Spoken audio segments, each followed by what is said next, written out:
Oke, kita sudah kontak Om Arbainnya.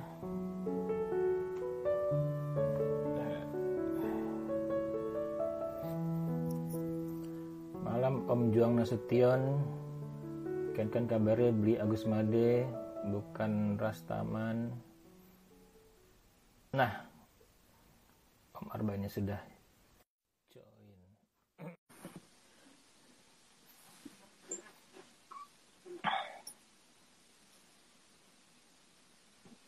Hehehe.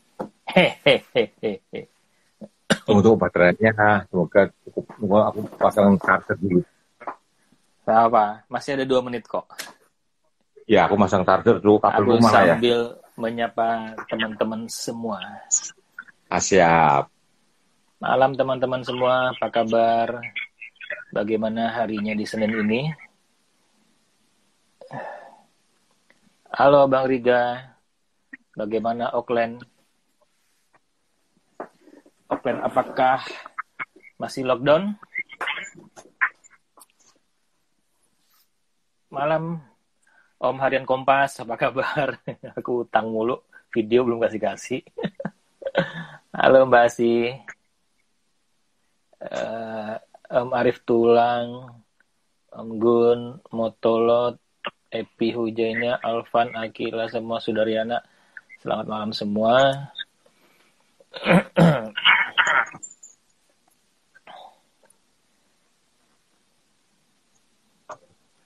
Kita lagi ingat barang-barang antik Bang Arbain itu apa itu.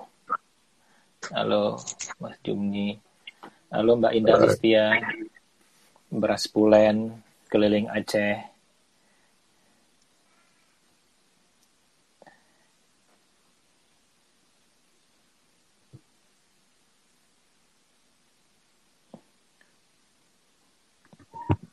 Gimana Bang? Sudah? Dah. Oke, kita mulai ya. Udah jam 8 pas. Assalamualaikum warahmatullahi wabarakatuh. Salam sejahtera, selamat malam teman-teman semua. Senang rasanya bisa tampil lagi di Obras. Bersama hari ini kita harusnya bersama Mas Bea Wiharta hari Senin. Tapi karena ada sesuatu hal Mas Bea tidak bisa malam ini. Untungnya Bang Arbain mau menggantikan Cowok panggilan itu. Cowok panggilan yang luar biasa. Mahal loh kayak gini nih, ya. Halo Mbak Inong. Nah, oke, malam-malam seperti biasa saya ucapkan selamat datang. Terima kasih udah join di sini. Buat teman-teman semua yang ada di Indonesia, semoga semua tetap sehat, dalam keadaan sehat ya. Tetap sehat dan semangat. Malam ini kita akan ngobrol santai lagi. Seperti biasa tidak ada yang berat-berat di sini. Kalau ada yang ngegas, biar aja moderator sama narasumbernya yang ngegas. Topiknya malam ini Bang, ini kayaknya lagi bukan rame sih, tapi emang dari dulu sering kita bicarakan ya. Masalah ini, peran penting redaktur foto di sebuah media berita. Nah, jadi kadang-kadang beberapa tahun terakhir ini kita banyak bermunculan media-media online ya. Ini terutama media online. Terus dengan berita macam-macam, headline macam-macam, dengan foto macam-macam. Yang kadang-kadang pertanyaan saya itu, ini secara pribadi ya, ini apa nggak punya redaksi sih? Ya kan? Mereka fotonya apa, beritanya apa, di luar kaidah norma-norma lagi kadang-kadang. Ada kadang-kadang foto yang menurut saya sih tidak layak ditampilkan. Tapi yang lebih parah lagi, foto yang tidak benar juga kadang-kadang main ditampilkan aja, tapi setelah itu baru klarifikasi, maaf, fotonya begini. Nah, itu pertanyaannya apakah media itu punya redaktur atau enggak? Kalau punya redaktur foto, masa sih sampai begitu? Nah, makanya ini usulan dari Mas Roy Wicaksono, ya, masalah tema ini. Kemarin kan kita sempat nih, teman-teman mau tema apa aja, monggo diusulkan ke kita. Nah, ini kebetulan juga pas. Jadi, perlu nih dapat pencerahan dari Bang Arbain, yang selain sebagai jurnalis foto puluhan tahun juga terus juga pernah punya pengalaman sebagai redaktur foto di Kompas. Nah, menurut Abang nih melihat perkembangan yang seperti itu yang sampai sekarang masih loh. Bahkan media mainstream yang akhirnya saya uninstall itu juga menampilkan foto-foto yang tidak bisa dipertanggungjawabkan kebenarannya. Nah, Saya mau fenomena itu uninstall tapi bagaimana ternyata menurut belum abang? install. Jadi saya kesel banget tadi pagi. Pengen uninstall tapi Install, ternyata belum install. Nggak bisa, kesel banget. install lagi, Kebodohan install saya dulu itu. terus uninstall. Oh iya Ya, ya. contohnya seperti itu, ya kan? Install dulu aja bang, terus uninstall lagi. Jadi Oke, seperti oke. itu, ya. Bagaimana menurut abang, menurut fenomena yang terjadi itu? Apakah mereka tidak punya Oke. redaktur foto, ya kan? Jadi gini, redaktur foto itu sering disalahpahami apa fungsinya, apa kerjanya, bagaimana kedudukannya, terus bedanya cetak sama online gimana. Terus, jadi redaktur foto itu secara umum mirip kurator ya. Sebelum kurator, saya Ya, kasih supaya lebih jelas, saya kasih diagram-diagram seperti ini dulu ya. Jadi ini kita mulai dari sini. asik, Ini Bang Arban main peran diagram. redaktur foto dalam dunia jurnalistik. Ya, jurnalistik ya saya ngomong ya. Jadi keredakturan itu bisa dalam bentuk jurnalistik, bisa dalam bentuk untuk buku-buku art atau buku apa itu sama. Itu redaktur foto ya. Kurator, Oke, redaktur itu kira-kira sama gambarannya. Nah, yang sekarang saya mulai dari koran cetak ya. Koran oke, cetak atau koran online kira-kira sama ya. Nah, ini yang berperan dalam sebuah foto itu sampai termuat ya. Kalau sebuah foto itu sampai dimuat di sebuah koran, di sebuah majalah online atau apapun yang berperan itu ada 4. oke, 1 fotografer, 2 oke. redaktur foto, 3 pemret, pemimpin redaksi itu karena sekaligus penanggung jawab. Jadi kalau ada sebuah foto bermasalah sampai harus ada yang dipenjara, disalahkan, itu Iya, redaktur. Ya bukan redaktur apa, pemret. Kalau pemret. Anda baca di Kompas itu pemimpin redaksi garis miring penanggung jawab.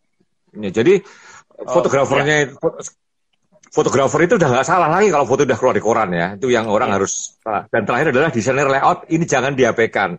Dia punya peran juga untuk menentukan mas fotonya yang vertikal, yang landscape atau fotonya yang portrait itu no desain layout itu mempengaruhi sekali ya. Nanti saya tunjukkan Iya,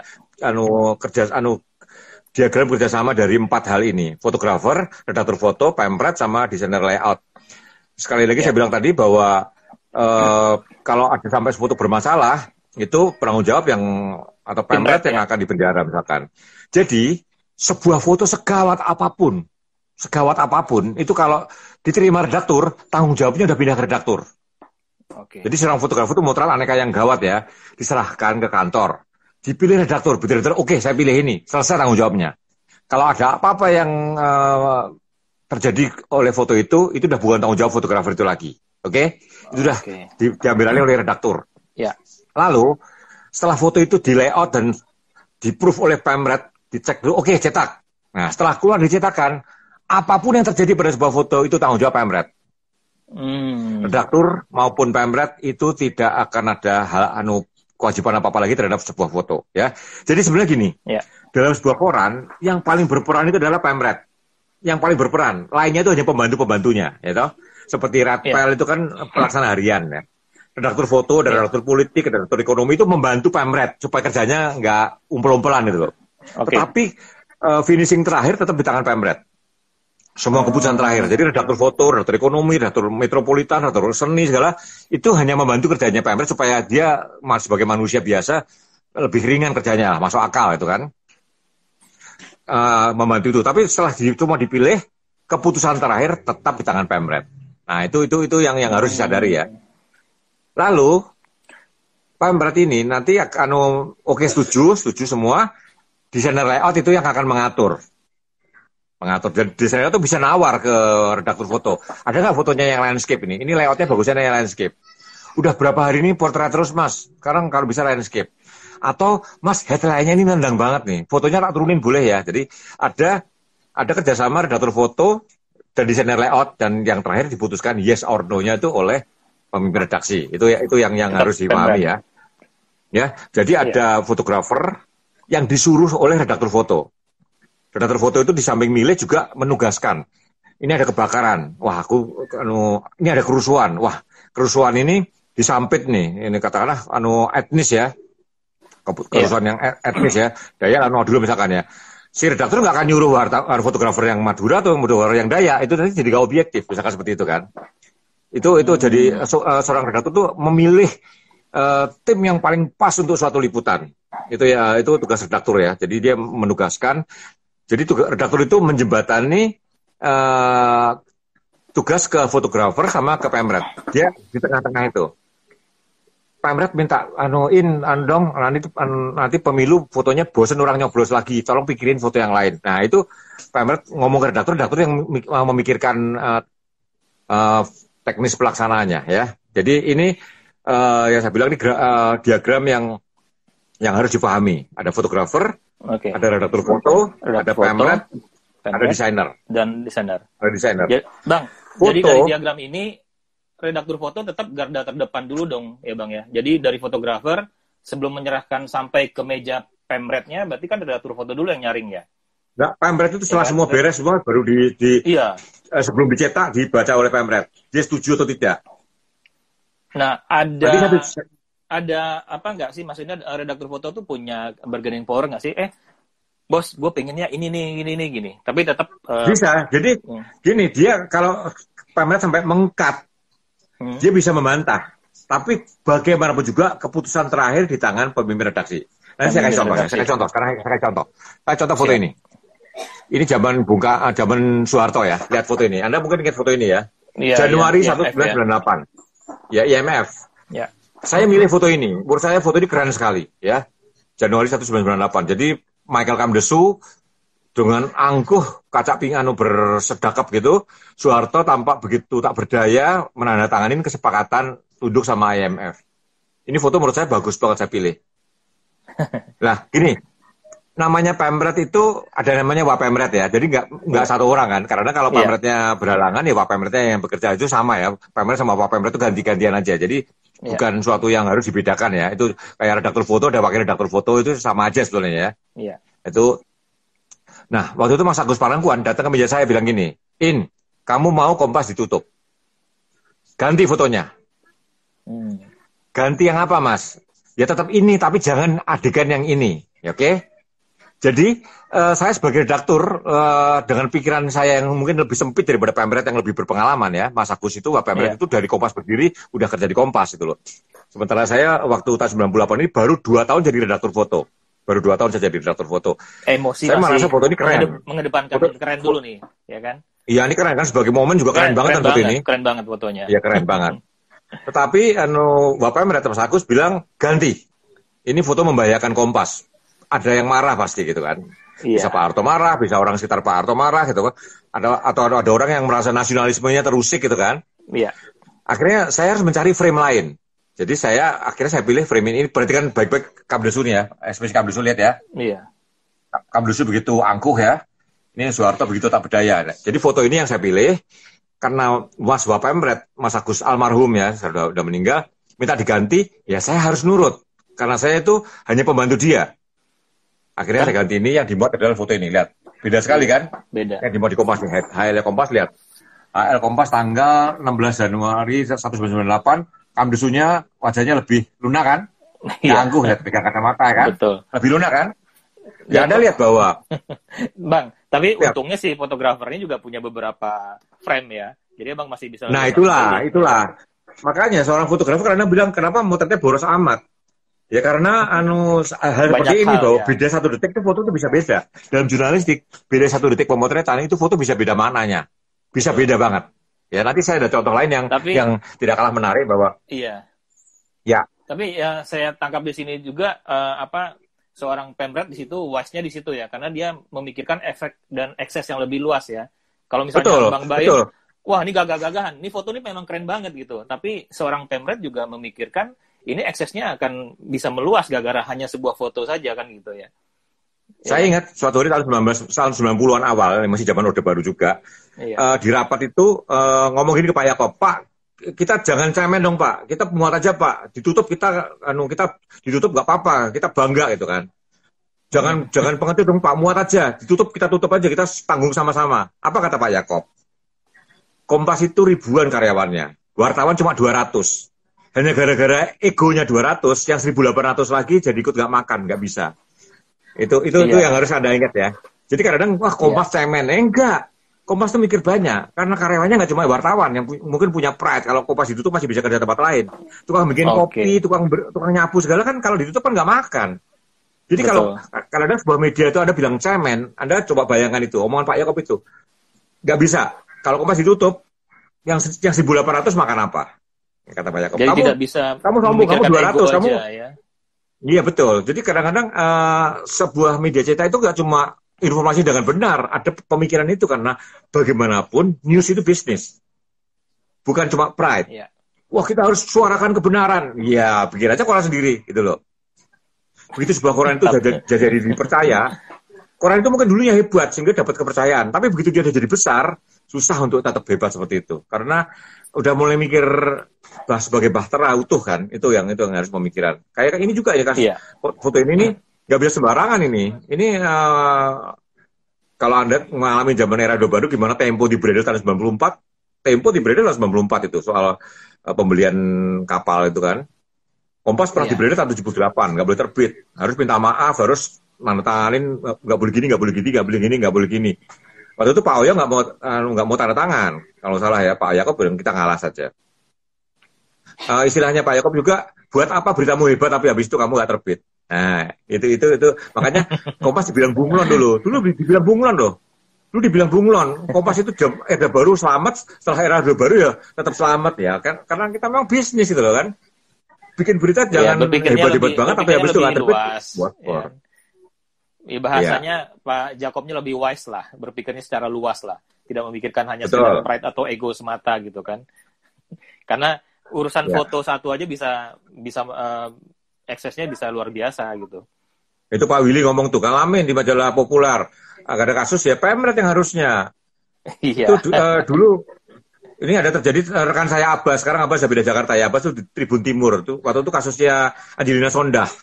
Jadi Angelina Sondah itu membantah bahwa pada tahun itu ada suatu gugatan ke Angelina Sondah dengan bukti berita BlackBerry-nya, chatting BlackBerry-nya Angelina Sondah. Angelina Sondah membantah tahun itu aku belum pakai BlackBerry. Nah, fotonya si Abbas ini, Tribun Timur, itu dipakai sebagai pembuktian di pengadilan bahwa tahun itu dia udah pakai BlackBerry gitu. Foto itu jelas ada tanggalnya berapa. Nah, terus di pengadilan yang dipanggil Abbas. Harusnya jangan Abbas. Abbas itu kan karena fotonya dimuat di korannya, ya korannya yang Pemretnya yang harusnya muncul ya waktu itu ya. Kalau tanggung jawab, ya kan? Iya kalau salah seperti itu dulu jadi pembicara di kami fotografer ya. Kok Abbas yang harus maju ke pengadilan seperti itu ya? Juga seperti foto ya ada beberapa fotografer harus maju pengadilan karena foto yang dibuatnya. Padahal dari di suatu media cetak harusnya udah bukan urusan dia, itu tata jurnalismenya udah nggak bener. Begitu sebuah foto sudah muncul di sebuah media cetak, itu tanggung jawab sudah bukan di pelaksananya, sudah Pemret ya, itu seperti itu. Oke, ini contoh pertama di mana saya redakturnya. Sekarang ini redakturnya yang motret. Si fotografer Mas Kartono Redi yang nyemotret sendiri. Aduh, fotonya kok ternyata belum saya siapin. Tunggu, sorry. Anda mungkin ingat fotonya Susanti ya? Foto Susanti ingat kan? Yang di Olimpiade, menang Olimpiade. Di Olimpiade, iya. Yo, karena terlalu sering saya keluarkan sampai saya hari ini capek. Tunggu. Aduh. Nggak apa-apa. Sambil Bang Arbay nyari, saya menyapa teman-teman yang baru join. Iya, menyapa dulu. Oke. Teman-teman. Kalau ada yang mau tanya, monggo ya, silakan ditanya. Ya, kalau bisa yang ada kaitan dengan topik kita, ya. Peran penting redaktur foto di sebuah media berita, ya. Tuh fansnya Om Arban banyak tuh. Oke. Foto lawas. Udah ketemu belum Susantinya? Sambil ngobrol dulu nih. Iya, tunggu. Susinya lagi ngelatih di Kelapa Gading. Aduh, ini dia. Oke. Nah, ini Anda mungkin lihat foto ini ya, saya lihat. Foto Susi ini, ya. Jadi gini, satu hal yang harus Anda sadari bahwa dalam jurnalistik itu, foto sudah jadi sebelum dibuat. Jadi waktu tahun 92 Olimpiade itu, Susi itu nomor 1 dunia, dan nomor 2 dunia itu jauh sekali di bawah dia. Beda poinnya banyak sekali. Jadi 95% kita yakin Susi pasti dapat emas. Ya, di Olimpiade. Dan itu artinya emas pertama kita. Sebulan sebelum Olimpiade pun, Pemret semua udah rapat semua, saya ingat terlibat, walaupun bukan saya berangkat, bahwa nanti fotonya kalau Susi dapat emas, HL-nya Susi. Karena kita tahu bahwa tunggal putri duluan. Alan masih 50-50. Oke. Jadi sudah pasti. Jadi Mas Karton itu berangkat udah nyiapin macam-macam. Isunya siapin semua, telenya siapin apa semua. Jadi foto ini sebetulnya sebelum berangkat pun, sebelum terjadi pun, Kartono udah ada gambarannya, Susi nanti di panggung, di Mamas itu ya, udah digambarin. Nah, pada hari H, Mas Kartono tuh minta tolong saya yang nungguin di Livex. Waktu itu belum ada internet ya. Iya. Fotonya dikirim pakai Livex. Kalau ada googling di internet, LEAFAX, live down, live tambahin AX saja, Livex ya, itu buatannya AP Livex tepatnya ya, Associated Press Livex. Itu dari perusahaan Live sama AP join bikin suatu alat pengiriman foto. Oke. Mas Kartono telepon saya, Susi nangis, dapat Mas bagus, tolong tungguin ya, saya nungguin di printernya. Jadi dari Livex itu negatif tuh di scan, dikirim lewat jalur telepon, di Jakarta munculnya di printer. Oh, oke. Jadi di printer itu munculnya kalau dia ngirim color, pertama muncul layer C dulu, cyan, terus layer magenta, terus yellow, terus baru black. Tiap layer itu 8 menit. Jadi foto color itu 32 menit. Foto color 32 menit untuk ukuran 5 kolom kira-kira ya. Nah, Mas Kartono tuh ini berkali-kali, dia tanya, air matanya kelihatan nggak? Enggak, Mas, saya bilang. Ini air matanya kelihatan, itu setelah dicetak bagus pun nggak begitu jelas kan. Setelah dicetak dengan bener pun, di-scan dengan bener pun masih nggak jelas ya nggak? Iya. Anda bayangkan kan, dikirim pakai Livex yang kayak, mutunya kayak faksimil terbaik sekarang lah kira-kira. Iya. Belum sampai halus banget. Itu fotonya nggak masuk-masuk, sampai menjelang deadline, wakil Pemret waktu itu Mas Indrawan Sasongko, almarhum juga. Mas Indrawan datang ke saya, Bain, mana fotonya, cepetan di layout. Ini Mas, tapi belum beres fotonya. Ini foto apa? Susi nangis. Nggak mau saya. Mungkin kita dapat Mas, kok nangis gitu. Terus dia ambil telepon, dulu belum ada pakai handphone ya, Kartono masih nunggu di press room di Barcelona. Kirim Susi yang ketawa. Jadi Anda lihat bahwa yang motret itu redaktur foto sendiri loh. Dia overrule oleh Pemret. Karena redaktur keputusannya salah, dia ngirim foto yang nangis. Tapi Mas Indrawan sebagai Pemret minta foto ketawa. Akhirnya di Kompas besoknya fotonya Susi ketawa nih. Tuh, RI rebut 2 emas, Anda bayangkan. Layoutnya gini ya, RI rebut 2 emas, fotonya Susi nangis. Kan nggak nyambung, ya nggak? Iya, betul. Iya kan? Nggak nyambung. Jadi RI rebut 2 emas, gambarnya Susi nangis, nggak nyambung. Nah, harus Susi yang melambaikan tangan ini glorious kan? Betul. Makanya, nah, foto ini memang hebat, dramatis, dan sejalan dengan waktu, foto ini yang lebih legendaris. Di pusat pelatnas bulu tangkis ada dipasang, Susi dipasang gede di rumahnya. Dan kalau Anda tahu poster film Susi yang mainin sekarang Laura Basuki, posternya adalah foto ini, walaupun yang berdiri itu si Laura Basuki, dengan jaket yang sama, dengan bawa kembang juga, dan nangis juga. Kalau Anda lihat poster film Susi yang mungkin sebentar lagi, atau udah beredar, saya nggak tahu ya, Susi judulnya. Susi itu adalah foto ini, jadi posternya film Susi itu, walaupun yang berdiri itu Laura Basuki, sebagai pemainnya Susi Santi ya. Ini foto lebih legend, tetapi untuk pemuatan saat itu, yang paling benar adalah memang foto ini, ya nggak? Sepakat kan? Betul. Berarti itu peran Sepakat, kan?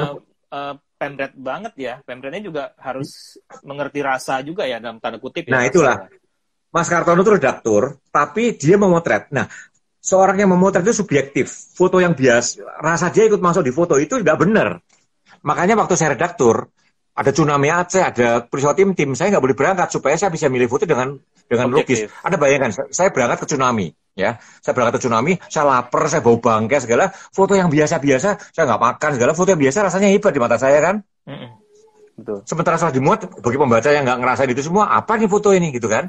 Iya. Redaktur itu harus mewakili orang yang tidak ada di tempat peristiwa, sehingga bisa fair, bisa logis, milihnya bisa benar. Itu makanya peran seorang redaktur foto. Diusahakan kalau bisa redaktur jangan ikut motret. Jangan ikut motret. Oke. Kalau bisa jangan ikut motret supaya dia bisa milih dengan fair, bisa kejam ya. Kayak ya kalau bikin buku foto, fotografer jangan milih sendiri deh. Nanti semua foto dimasukin itu kurang kejam kan. Nah, itu ya proses kurasi kalau foto ya.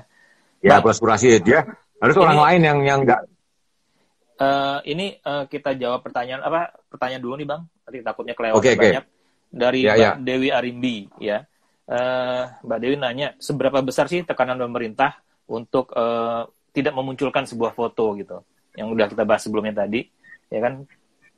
Ya, enggak, zaman sekarang tidak ada tekanan, sekarang malah gila banget ya. Setelah era reformasi, itu jurnalistik benar-benar mandiri banget dan kebablasan.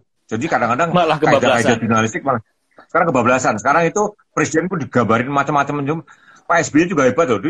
Pak SBY kan gambarin kebo, ingat nggak dulu segala. Dia tidak. Sekarang Pak Jokowi juga dihina-hina itu paling ya sekarang berusaha digugat lagi gitu kan. Tapi intinya adalah dulu itu zaman Orde Baru itu tekanan nyata ya. Kalau fakta ya koran ditutup segala itu zaman dulu ada. Zaman sekarang dari reformasi sampai sekarang belum ada koran ditutup karena kecuali apa tuh yang obor rakyat itu ya. Betul. Itu kan kasusnya beda. Dia dulu itu udah pakai perlu surat izin segala, terus Pemret redaktur semua harus anggota PWI minimum berapa tahun itu loh. Saya dulu hampir diturunkan dari redaktur karena saya belum anggota PWI. Saya ujian cepet-cepet waktu itu ya untuk jadi anggota PWI. Pas hampir lulus reformasi, saya dirikan PFI gitu ya. Tapi saya juga anggota PWI, sekarang saya malah punya wartawan utama ya, sertifikat wartawan utama. Oke, jadi tekanan zaman dulu nyata. Tempo itu bikin nggak seneng, ditutup beneran 94 kan. Akhirnya sampai Aji berdiri itu karena Tempo ditutup waktu itu di Sinagaling ya. Saya pernah, iya. Berarti kalau di sekarang ini kenapa akhirnya muncul foto-foto yang dalam tanda kutip tidak bertanggung jawab karena pemerintah udah nggak nekan apa-apa ya. Jadi terlalu lepas bebas jadinya ya Bang. Takut disebut Orba. Itu juga. Jadi menurut saya terlalu lulus sekarang. Dulu terlalu ketat, sekarang terlalu lulus. Saya masih ingat dulu, zaman dulu di koran Kompas kayaknya Bang. Pak Harto waktu itu difoto pakai helm disamakan dengan karyawan. Itu pernah kasus ya dulu kayaknya. Abang ingat? Ya banyak. Dulu begini, mungkin bukan Pak Harto yang marah ya. Orang sekitarnya yang marah-marah juga. Ya. Mungkin banget ya. Jadi pokoknya zaman dulu intinya adalah kita nggak bisa sembarangan memuat foto. Saya pernah ada hari ABRI ini. Soeharto dengan 4 petinggi ABRI, polisi dulu masih ABRI ya. Kasat, Kasal sama Kapolri kan. Iya. Ada satu petinggi yang di foto itu nggak kelihatan. Jangan deh daripada marah. Nah, zaman dulu bisa gitu. Jangan dibuat deh daripada marah. Saya nggak usah bilang yang petinggi yang mana, tapi mereka itu satu yang nggak kelihatan. Daripada kita nggak enak. Nah, karena seperti itu dulu. Saya ngalamin banyak itu. Nah, dulu juga kalau Pak Harto ada acara, hampir selalu fotonya Pak Harto. Jadi dulu saya nggak tahu apakah itu perintah yang benar atau cuma humor ya. Begitu saya menjabat redaktur foto, saya akan dapat perintah bahwa kalau Pak Harto ada acara, lu muat halaman 1 atau jangan dimuat sekalian, jangan taruh halaman dalam. Dulu saya 4 tahun redaktur bulan sampai 2000, saya menjalankan itu banget. Jadi kalau nggak halaman 1 mending nggak usah dimuat sekalian daripada ada apa-apa gitu. Dulu saya turutin betul itu dulu. Bang, ini nanya personal nih. Bener nggak sih? Misalnya ya, sekelas Kompas juga, kalau untuk memuat sebuah foto atau berita, itu ada koordinator, misalnya dari istana gitu. Itu kan ada wartawan atau fotografer istana. Untuk memunculkan foto atau apa, apakah Pemret harus koordinasi atau izin ke mereka? Enggak ada. Enggak ada itu. Kita punya wartawan di sana. Kalau kita kecolongan fotonya nggak dapat, ya kita beli dari Antara, kita langganan Antara. Jadi foto seperti waktu Pak Harto mundur tahun 98 itu wartawan fotografer Kompas semua lagi teler semua tuh. Berhari-hari kan kerusuhan terus kan, eskalasinya kan terus berkali-kali. Pas Soeharto mundur beneran, kita malah nggak ada yang bangun itu. Bahkan fotografer istana Mas Ratno itu hari Pantekosta tuh. Soeharto mundur itu hari Pantekosta, ingat banget. Jadi Mas Ratno lagi ke gereja Katolik, terus pastornya bilang Soeharto barusan mundur. Wah, Mas Ratno kaget. Ngebut ke istana dari Depok, udah kelar. Balik ke kantor, saya sama Kartono Riyadi, Ratno dan wakil lagi tidur. Dibangunin minta maaf. Kita kenapa minta maaf, saya juga bingung. Di DPR juga nggak ada orang. Jadi, itulah bisa terjadi seperti itu. Jadi, menyambungin lagi dari pertanyaan Mbak Dewi Arimbi ini, jadi tidak ada misalnya ini ada suatu berita banget secara nasional, itu nggak ada telepon kasih dari pihak istana atau ke kepolisian, ini jangan sampai dimuat ya. Kalau dimuat nanti gini. Sampai sekarang mulai reformasi tidak ada seperti itu. Tidak ada ya. Oke. Zaman tahun 90-an, ya. Suatu hari ada pesawat jatuh di Malang. Ya. Kita nggak tahu malahan. Tiba-tiba ada telepon, awas pesawat jatuh di Malang jangan dimuat. Itu saya tulis di whiteboard itu. Oke. Sayangnya waktu Kompas dicat, whiteboard itu hilang kemana-mana, itu sejarah banget itu semua donnya dari papan tulis itu. James 5 itu mungkin masih ingat tuh. Don-donnya, jangan muat itu banyak sekali. Itu pernah tahun 2000 tuh ada tamu datang, kita pernah pamerin papan itu kok. Tahun 99, tahun setelah informasi, papan itu kita bingkai, kita furnish supaya bagus, tapi nggak tahu sekarang papan itu hilang. Jadi donnya banyak sekali. Saya ingat banget 92 atau 93 tuh ada pesawat jatuh di pesawat TNI AU atau TNI AD, saya nggak tahu, jatuh di Malang, ada telepon, kita malah nggak tahu.